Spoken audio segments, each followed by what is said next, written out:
Good afternoon. I hope you are all well, and I hope the Tigers win this evening also, and the Lions, but yeah.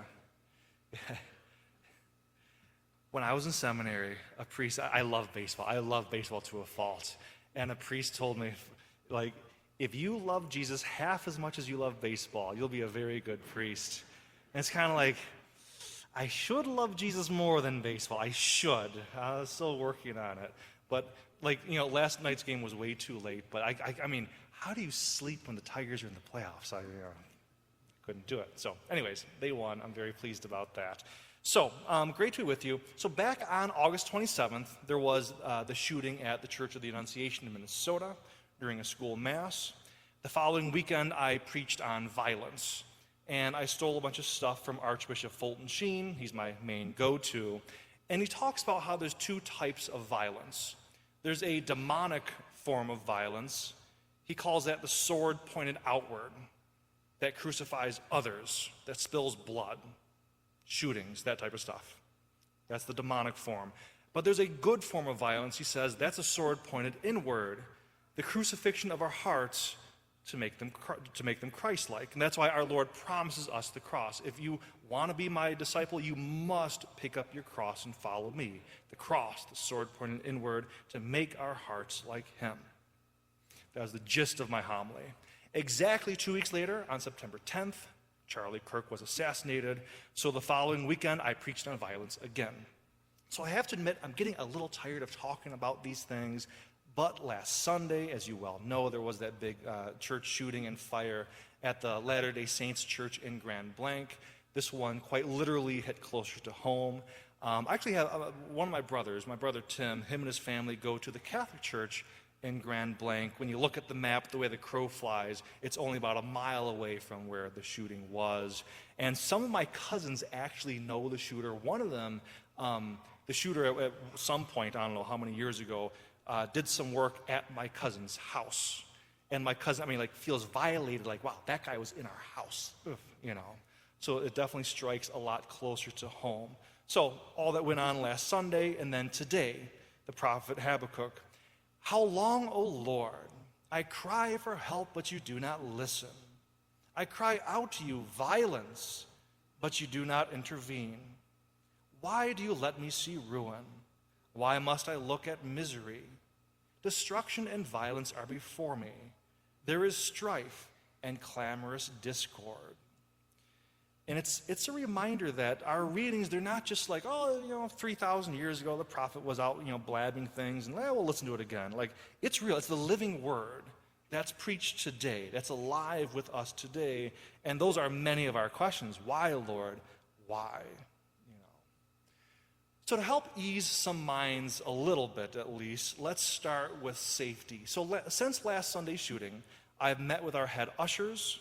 We have also been in contact with the police. So in the many churches I've been to, and back when I was the Archbishop's secretary, I went to many churches. I don't know if I've ever seen ushers as present as our ushers are here. They're very present. They're there. It kind of seems like they're everywhere. So I think we have excellent ushers. I'm very proud of them. And they're our first line of defense. And they lock the doors at every Mass. They watch the doors. They watch for suspicious activity. And we do have a security plan that the ushers are familiar with. So since last week, I met with the head ushers. We went over that security plan, and we were talking about what else we can do. And then we've also been reaching out to the police officers who are parishioners here at our parish to form a security team in addition to the ushers. So if you're a police officer and you're here, if you don't hear from us in the next week, please call us. We don't have everyone's occupation. So any police officers, if you don't hear from us, please call us. We would love to work with you. We've been in touch with the local police. They've volunteered to come and do some training with us. So we're working on that. And then we're also looking at, basically looking at the cost to have security outside the church during Sunday Masses, which includes Saturday too. So security is very important to us. We are seeing what we have in place and what more we can do. I had an interview with the Macomb Daily a few days back, and I told the interviewer, security is a top priority for us. And she wrote my words down and repeated, security is the top priority for us. And I corrected her. I said, no, actually, no.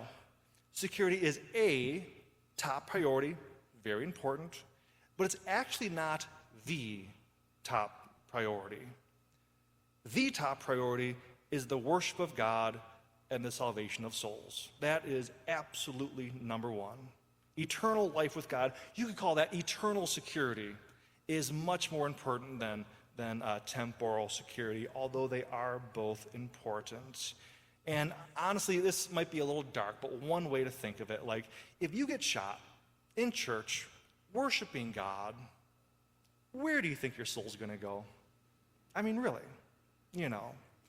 On the other hand, if you're the safest person in the world, take every precaution imaginable, one, you're going to die sometime. It's interesting. So in the Gospels, when Jesus raises someone from the dead, that person died again. It's going to happen, Secondly, where's your soul going to go? Thirdly, it's just no way to live. It's no way to live in fear. So yes, security is important. It's a top priority. We're not throwing caution to the wind, but the worship of God and the salvation of souls is much, much, much more important. So I think Pope Francis had a very profound way of looking at this. So he became Pope on Wednesday, March 13th, 2013. At the time, I was a seminarian, I was studying in Rome. And kids, high schoolers, don't skip school. Generally speaking, you should not skip school. But if you are ever studying in Rome during a conclave, you should skip school. So me and all my classmates were all skipping school in Rome, standing in St. Peter's Square, watching for the smoke to come up. And I even saw some of my professors there. They were skipping school too, Yeah, if you ever get that chance, don't miss it. So I was there. I was there Wednesday, March 13th, 2013. The white smoke comes up, and Pope Francis comes out. It was amazing. It was really cool. And just a few days later, we noticed a big difference between Pope Francis and his last two predecessors. He had taken the bulletproof glass off of the Pope-mobile.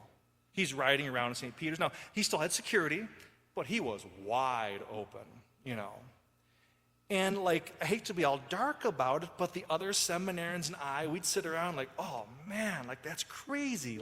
How long is this Pope going to last, And if he dies soon enough, will Pope Emeritus Benedict come and do the funeral? That's what we were asking. We're not trying to be funny, not trying to be sick. It's just Pope John Paul II got shot, And the way it ended up, if you look back at history, the average Pope reigns for just under 8 years.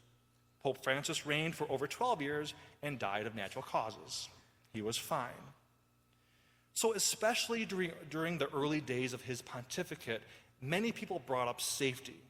Hey, Your Holiness, you took off the bulletproof glass of the Pope-mobile. What if someone shoots you?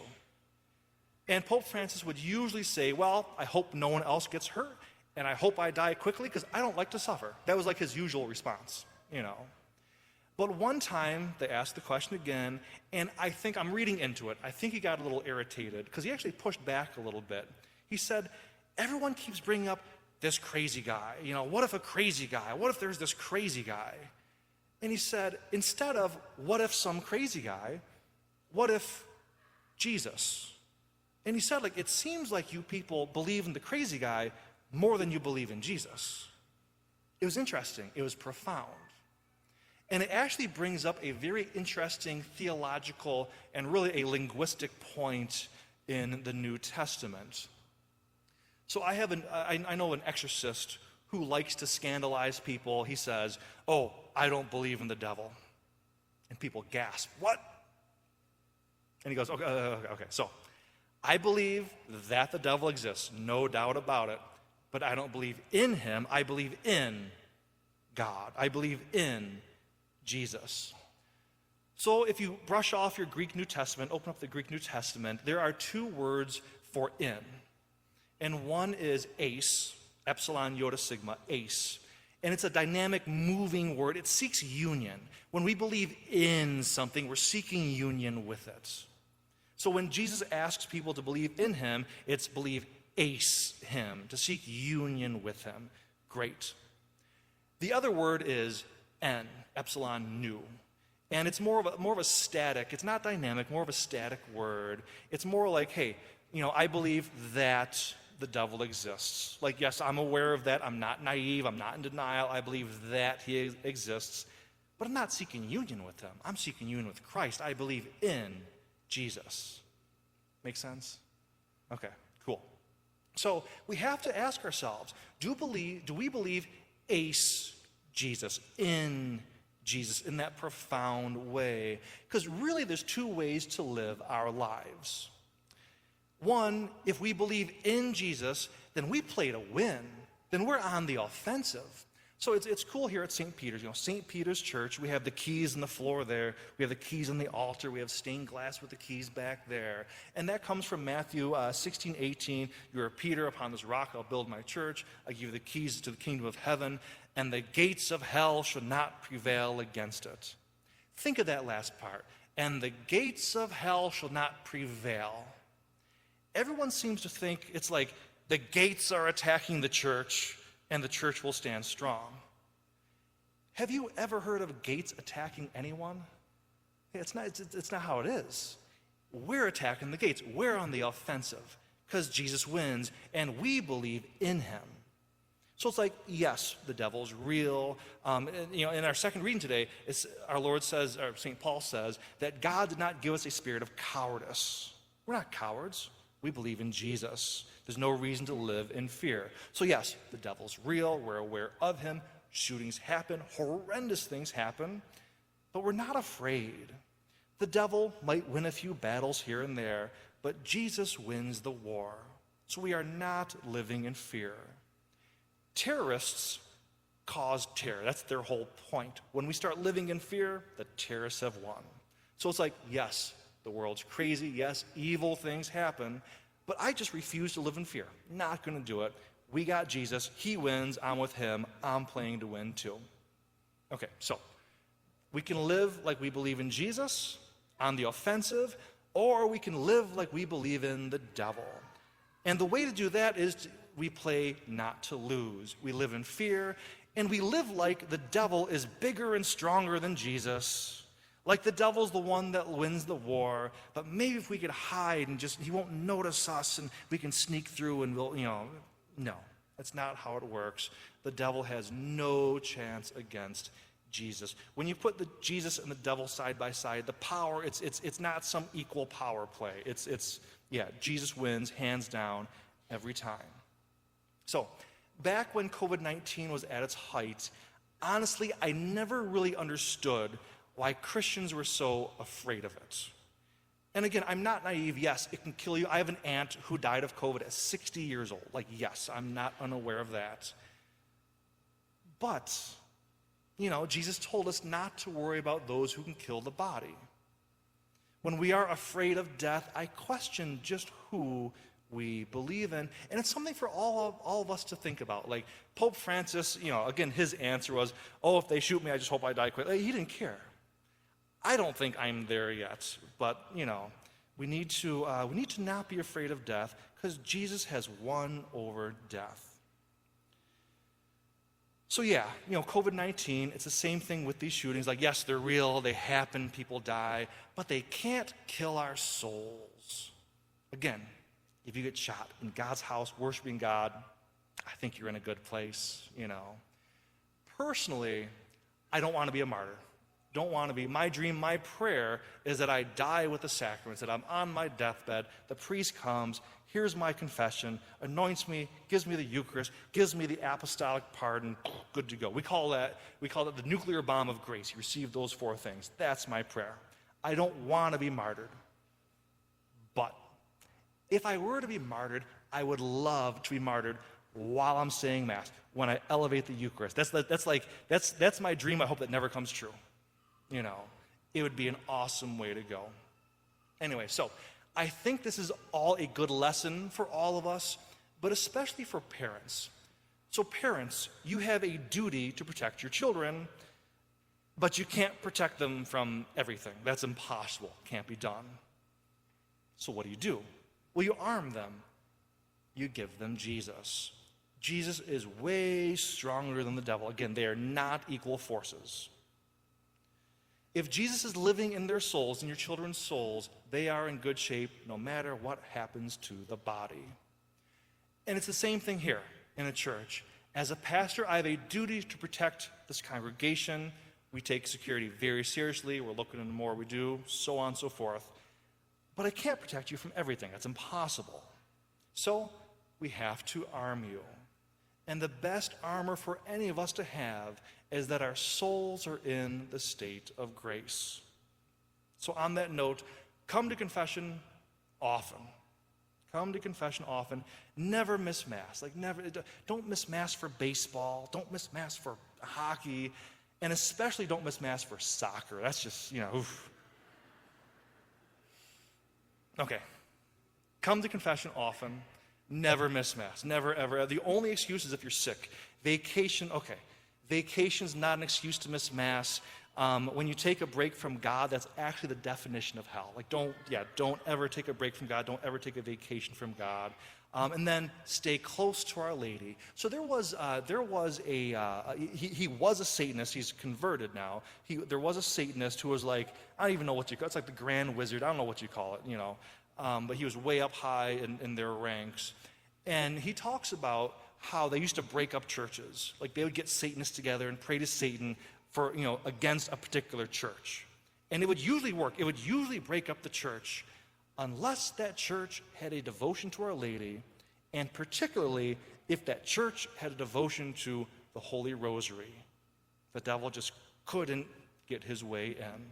So yes, come to confession often, never miss Mass, and stay close to Our Lady. Jesus wins. He's God. He's already defeated death with a capital D. Death with a small d, it still happens, bad things still happen, but death with a capital D, that's gone. Jesus has already won the war, and we're with him. And again, I just refuse to live in fear. I play to win because Jesus has got this. God love you.